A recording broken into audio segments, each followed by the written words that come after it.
Good evening, everybody. You're watching Newsmakers Who Influence the World. Now, the 2012 Summer Olympics have begun in London, even though the opening ceremonies are not for a couple more days. We have our in-house correspondent, Paul, who is live on the scene in London. Paul, are you there? Am I on?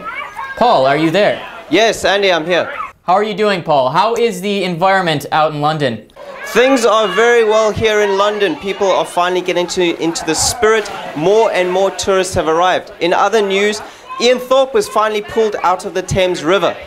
That is great news, Paul. Great news. Now, I've been hearing there's been some uneasiness in the Syrian Olympic team. Is this correct? That is correct, Andy, yes. A few of the athletes from the long-range shooting team have been called back by the Assad regime. Apparently, they have a prior engagement in Homs.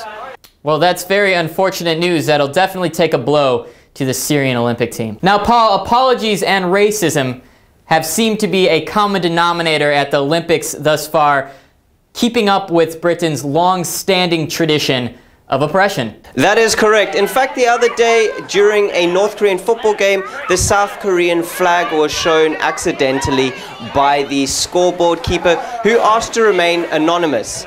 The North Koreans in turn marched off the field in single file, known as the 38th parallel line. This in turn, in fact, gave away their new football formation to the rest of the Olympic teams. Very interesting news, Paul. Unfortunately, the leader of North Korea, who was just recently married, was on his honeymoon in New York. Paul, momentum seems to be building up at the Olympic Village as more athletes arrive. Are the Greeks there yet? That is correct. The Greeks have not been seen yet. Apparently, they are lost somewhere in mainland Europe, trying to raise funds for the bus fare after their driver ditched them. I've just been getting in reports that he ditched them, apparently offended by a tweet sent by one of the Olympic team members. Yes, he was in fact of African origin. That is definitely an issue for the Greek team. Let's hope they get to London in time. Paul, I've been hearing reports of over-congestion within the London area and around the Olympic Village. Is this true? That is true, Andy, yes. The London authorities are very worried about the sudden increase of tourists and people coming into London. They are afraid that London's transport system will not be able to handle the sudden increase of traffic.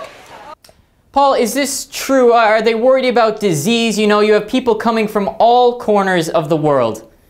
That is correct, yes. A lot of people coming into London have been vaccinated for various infectious diseases. In fact, Londoners are afraid of a second rise of the Black Plague. I think that has to do something with the stray cats and dogs being taken off the street, including the homeless. Paul, that is definitely a very serious issue, something that we will have to keep an eye on. Thank you for your report. Thank you, Andy. I will definitely keep you up to date with incoming news. Well, that was our special report from the London Olympics. We will keep you up to date with upcoming events. You're watching Newsmakers Who Influence the World.